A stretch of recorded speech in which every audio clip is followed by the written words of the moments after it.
अल्हम्दुलिल्लाहि रब्बिल आलमीन वस्सलातु वस्सलामु अला सय्यिदिल मुरसलीन अम्मा बाद फ़ाऊज़ु बिल्लाहि मिनश शैतानिर रजीम बिस्मिल्लाहिर रहमानिर रहीम। अस्सलामु अलैकुम वरहमतुल्लाहि व बरकातुहू। उम्मीद करता हूँ आप सब खैरियत से होंगे। अल्लाह ताला हम सब पे अपना फजल व करम फरमाए, आमीन। आप देख रहे हैं वसीम कादरी चैनल। मैं सूफ़ी मोहम्मद वसीम कादरी। नाज़रीन, आज मैं बेटे के हवाले से वजीफ़ा लेके हाज़िर हुआ हूँ। जो मेरे बहन भाई बेटे को तरस रहे हैं, ऐसे जोड़े जो औलाद से महरूम है और उनके पास बेटियाँ ही हैं और वो बेटों से तरस रहे हैं, इंशाअल्लाह इस पर अमल करने से आपको नेक साले नरीना बेटा पैदा होगा।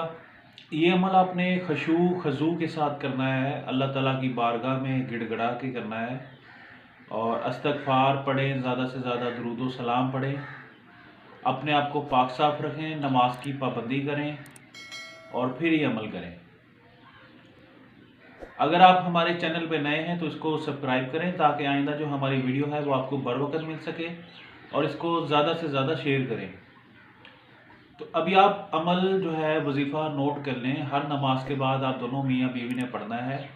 ये आपने जब तक आपका बेबी डिलीवर आउट नहीं हो जाता आपने उस वक्त तक पढ़ना है, बेटे के हसूल के लिए ना।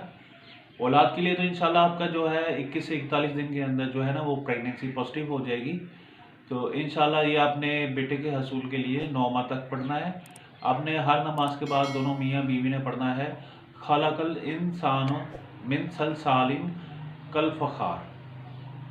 तो ये आपने 111 दफ़ा पढ़ना है हर नमाज के बाद। अव्वल आखिर आपने 21 दफ़ा दुरूद इब्राहीम पढ़ना है। ये पढ़ने के बाद आपने रब्बे कायनात से दुआ करनी है। इंशाल्लाह ये अमल की बदौलत इंशाल्लाह आपको नेक साले नरीना बेटा अता होगा इंशाल्लाह।